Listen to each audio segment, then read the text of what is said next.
From New York City, Sir Arthur Conan Doyle's immortal character, the world's most famous detective, Sherlock Holmes, starring John Stanley.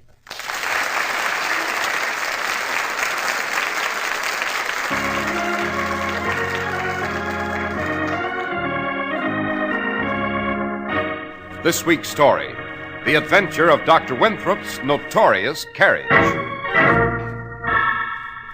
Are you accusing your husband, Mrs. Winthrop? My husband's lost his love for me, Mr. Holmes. He's betrayed me. I have no reason to defend him. I see. Lately, he's been impossible. He behaves like a sadistic lunatic. Well, we better move quickly, Holmes. Look into this so-called accident. Yes, Watson. But we must move cautiously if we value our own lives. For this is an elusive killer we seek, of great talent. A talent for slaughter, in a sudden and completely unexpected way.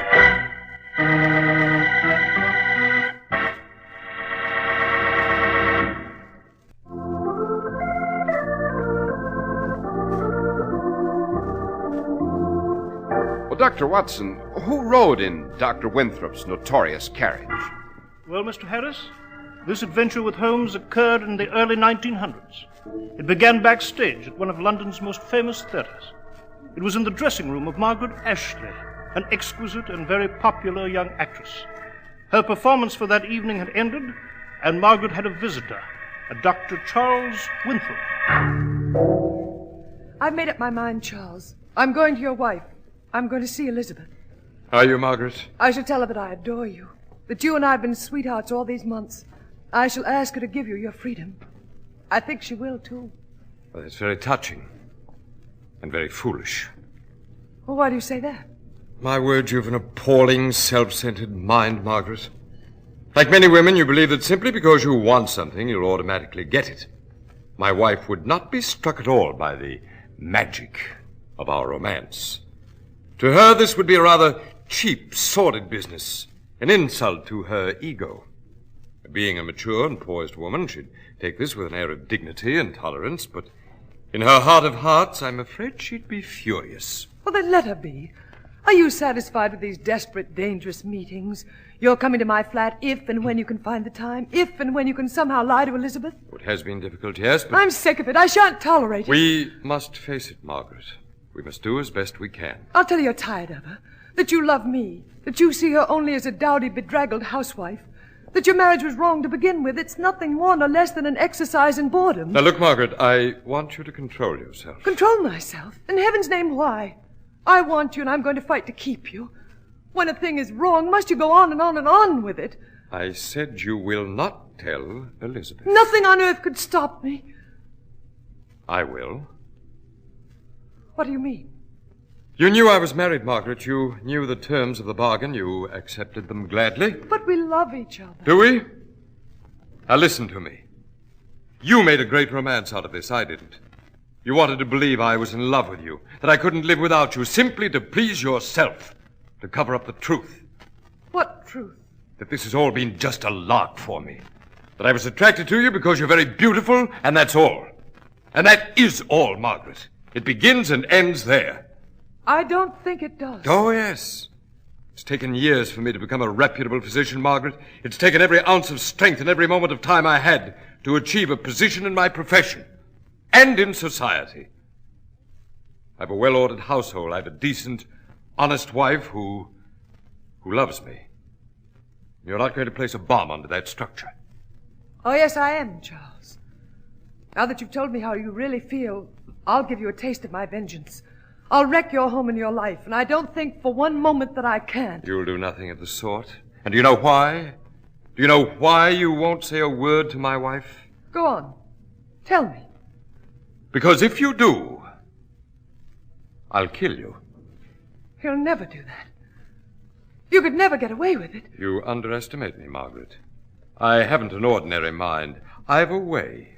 A wonderful way. Remember that. And remember, if you go to Elizabeth,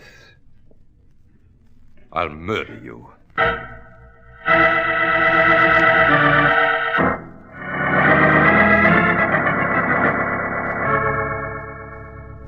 Good evening, Miss Ashley. Shall I call a cab for you, miss? Yes, Peter. It might be a bit difficult, miss, awfully late. You're the last to believe in the theatre. I wanted to avoid the crowd that's always here at the stage door, Peter. I'm exhausted. I couldn't possibly write an autograph or smile at anyone. Your gentleman caller hasn't been here in a few days, eh, miss? No, he hasn't. Such a fine gentleman. I certainly miss those tips of his, I do. The cab, Peter, please, please. I hear a carriage coming now, miss. Perhaps it's a cab. Yeah. He'll be having a talk with a bobby, he will, ripping down the alley at that speed. Look out, miss! He's driving right at you! He's knocked her down! Stop! Come back here, you! Stop! Stop! Oh, he's killed her. He's killed her.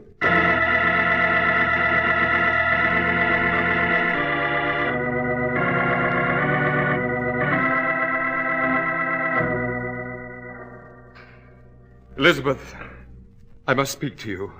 Yes, Charles, dear. It's about this item in the newspaper. Oh, one of your patients in trouble? No, read that, please. Oh, yes. Yes, I heard about that terrible accident. And Margaret Ashley was such a lovely young actress. It was a horrible, premature death for her. Elizabeth, darling, I don't know how to tell you this, but I must. I want you to try to understand. Understand what, Charles? Darling, you seem so distraught. What's wrong with you?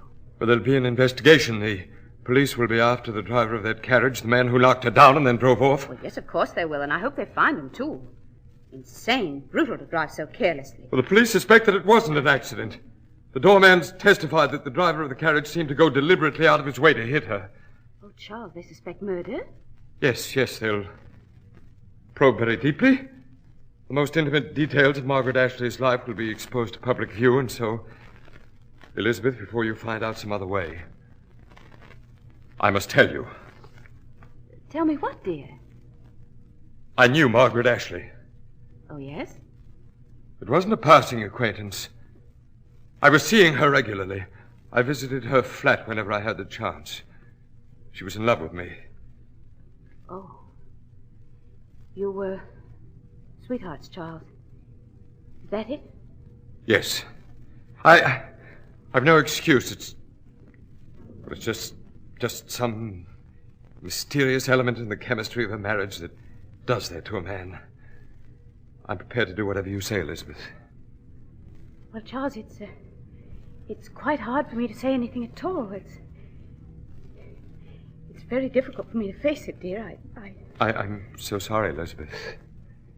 Terribly sorry. Well, have you any idea who might have killed her? I know. Charles. Yes? Charles, did you kill Margaret Ashley? Of course not. How could you think such a thing? Now, Charles, don't lie. Don't try to live with a lie like that. You've told me some of the story. Please tell me the rest. I've got to know, Charles. Please, did you kill her? Did you drive the carriage that awful night? No, I did not. I did not! Listen to me. I might try to forgive an escapade of yours, but I couldn't forgive murder. Now, you must tell me. Will you let go of me? You're out of your mind accusing me. You did kill her. I can sense it in your eyes. Your hands are trembling. I've never seen an expression on your face like that before. Shut I up! know that. Now get hold of yourself. Don't ever say that again. Is that clear? If you ever say that again, you won't live to say another word.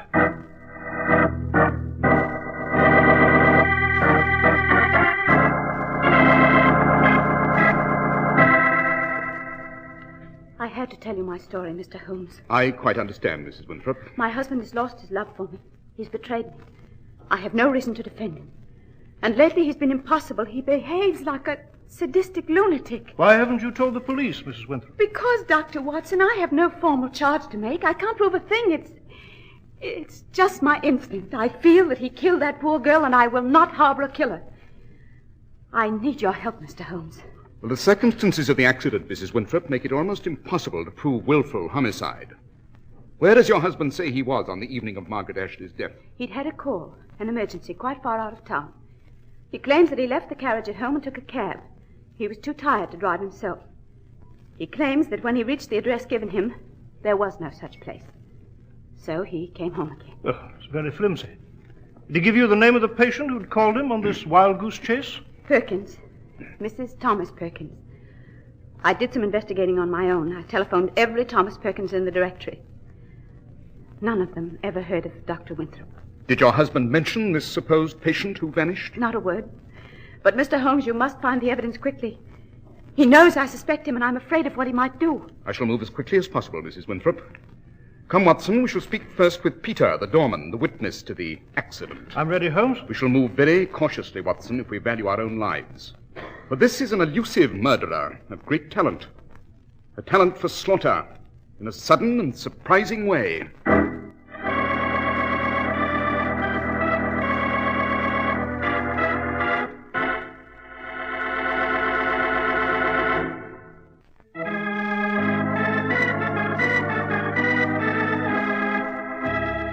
Dr. Watson, you and Mr. Holmes were racing to speak with Peter, the doorman, backstage of the theater where Margaret Ashley died.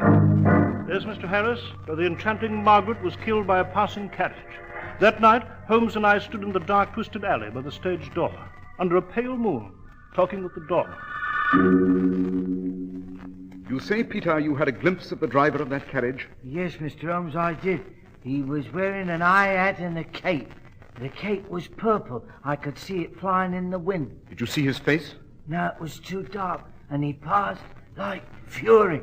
Did you recognize the carriage? At first, I didn't. You mean that you remember it now? Well, in a way, Dr. Watson. It looked to me like...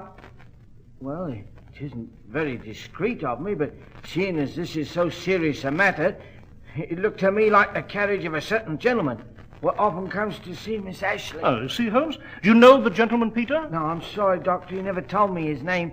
And whenever he stepped out of the carriage, he was carrying orchids for Miss Ashley. And he held them up in front of his face, you see. And he held the cape up, too. A purple cape? Sometimes, Mr. Holmes, yes. He didn't want anyone to recognize him, I guess. It must have been one of those romances what you read about in the papers, you know. Maybe he was a cabinet minister or some high mucky-muck who was in love with Miss Ashley. Yes, quite. Would you know the gentleman were you to see him? Not by his face, Mr. Holmes. That makes it even more difficult, eh, Holmes? More than you would imagine, Watson. Even if the doorman here did recognize our man, that wouldn't prove the accident was deliberate. Peter, after the accident, did you notice anything curious about the body or the street or any of the other circumstances? I found a flower. Fell out of the carriage. An orchid. Well, again, an indication of our man. I say it's him, all right. Except I don't like to send a man to the gallows just on my say-so. No. Thank you, Peter. You've been rather helpful. Well, where to now, Holmes? Every florist in the district, Watson. We have the rope. We must now draw the noose tighter and tighter.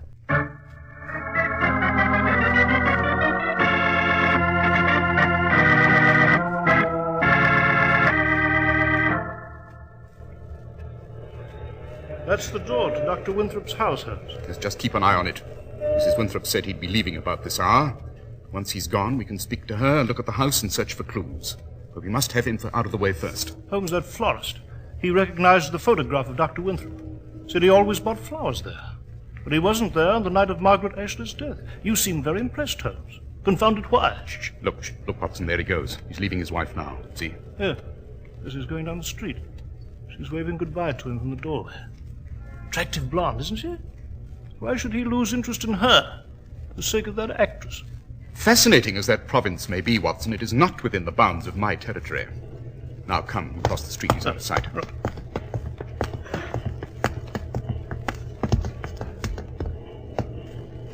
All right, I'll ring Holmes.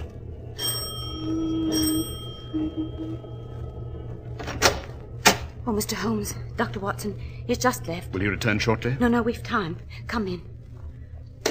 Well, lovely home, Mrs. Winthrop. It was, Dr. Watson, until the shadow fell across it. But I've been living in this house with a man I know is a murderer. That is your husband's consulting room, Mrs. Winthrop? Oh, yes. Yes, he does all his work down here. The drawing room and the bedrooms are upstairs. Maybe go up? Yes, certainly. But, Mr. Holmes, you must find the evidence. I can't stand it. I'm so afraid all the time. He's going to kill me, too, you know. I saw him alone in his office last night. He didn't know that I could see him in the mirror. He'd a scalpel in his hand, and he was fingering it like... Oh. Then there's another thing. The night before, we took the underground to go to the theater. I was on the edge of the platform. I realized it just in time. He was standing directly close behind me. He could easily have pushed me in front of the train. Then, there are poisons here in this cabinet. He opened the cabinet just before he left. He must have stood gazing at it for a full 5 minutes. He'd never done that before, Mr. Holmes. Calmly, Mrs. Winthrop, calmly. Come along, Watson. We shall search every inch of these quarters.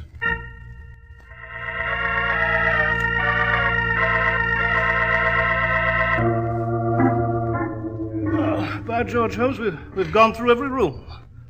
No letters from Miss Ashley, nothing at all here. Not a scrap of evidence. Mrs. Winthrop, in which wardrobe does your husband keep his clothes? Oh, here, Mr. Holmes. But you'd better hurry. This has taken a great deal of time, and he may be back soon. Looking for the outfit he wore the night he drove the carriage, Holmes? Aha! The purple cape, trousers, double-breasted jacket to match, and on this shelf, a high silk hat. Oh, please be careful. I never touch his things. If he suspects that anyone's been in his wardrobe, he'll have another one of his fits. I see. Well, I believe this concludes the search, Mrs. Winthrop. Yes, but have you found anything? We'll discuss it downstairs, then we can slip out of the back door. Yes. Well, Holmes, should we risk Mrs. Winthrop's life again for another night? Wouldn't you advise her to leave on some pretense until you have the facts that you want? I have the facts, Watson. Really? Facts which prove I killed Margaret Ashley? Dr. Winthrop. Charles, I didn't hear you come in. I came in very quietly through the front door, Elizabeth. I heard voices upstairs. I kept very still and waited for you. You scheming, conniving... My arm! You break my arm! I just want to keep you close to me, that's all. If you move, Mr. Holmes or Dr. Watson, I'll take this scalpel I have in my other hand, and I'll drive it into my wife's back. Charles, please listen to me. It won't help to kill me. Mr. Holmes will see that you die for it because he knows now. You sent for him, didn't you? You wouldn't believe my story. I'd like to kill you slowly, Elizabeth. You should suffer a bit. Neat strokes of the scalpel to cause unbearable pain. But a slow death, the same slow death you've given me with your suspicion, your accusations. Killing your wife now would accomplish nothing, Dr. Winthrop. It would to me. I don't care about the consequences. I said killing your wife would not be necessary, Dr. Winthrop. His Majesty's hangman will do that. What? I said His Majesty's hangman will do that. Well, I don't know what you mean. He dropped his scalpel. Watson, quickly pick it up. Yes, I have it, Holmes. I wanted to be sure you didn't pick it up, Mrs. Winthrop. Since you drove Dr. Winthrop's notorious carriage, since you killed Margaret Ashley. I did? Mr. Holmes, that's preposterous. Bolt the door, Watson, and guard it well. Yes, right. Elizabeth, my wife killed Margaret? Precisely, Doctor. When Watson and I visited the florist where you regularly purchased orchids for Margaret, he told us that you hadn't been in his shop on the night of her death. It struck me as odd. Perhaps you purchased the orchids elsewhere, eh? Of course, Holmes, that doesn't prove... One moment, Watson. The driver of the carriage dropped an orchid on the cobblestones of the alley. The doorman told us that. Would a man stop to purchase orchids for Miss Ashley when he knew he wouldn't see her, but intended to run her down with a carriage? Definitely not. But you accused me. Exactly. Who else would have borrowed your husband's carriage? In the bedroom, you told us that you never touched your husband's things. But you had, Mrs. Winthrop. You're guessing, Mr. Holmes. You're unable to prove one iota. Your husband's purple cape, identified by the doorman, was draped over his double-breasted jacket. The jacket was neatly buttoned. You see, it was buttoned, Mrs. Winthrop, to the left, not to the right, the way a woman wears such a jacket. Elizabeth. You are a blonde, Mrs. Winthrop, and in the lining of your husband's high silk hat, I noticed a long blonde hair. Jove, Holmes. You called your husband that night, Mrs. Winthrop, to get him out of the house.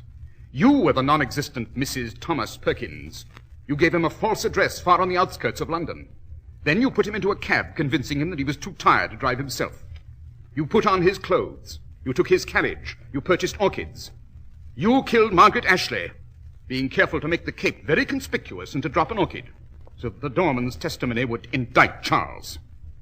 You're quite right, Mr. Holmes. She wasn't satisfied with Margaret's death.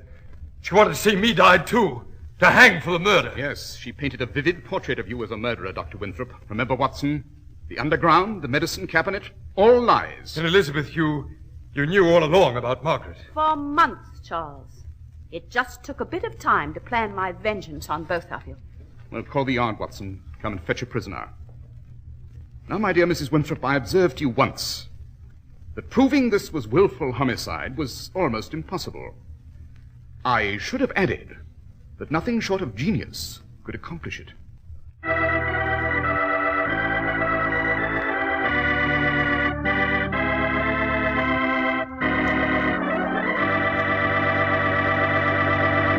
Well, Dr. Watson, that was a very astonishing development, to find that Mrs. Winthrop had driven the doctor's carriage. Well, if surprises are your dish, Mr. Harris.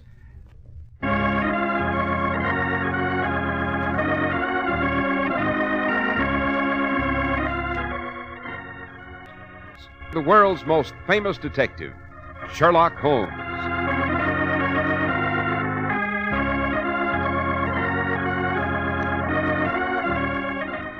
Our stories are based upon the character Sherlock Holmes, created by Sir Arthur Conan Doyle, and the program is produced and directed by Basil Luckran. Sherlock Holmes is played by John Stanley, Dr. Watson by George Spelvin. This week's story was written by Howard Merrill, with special music by Albert Berman.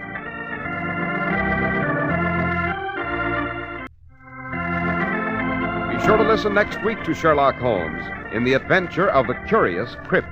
This is Cy Harris speaking.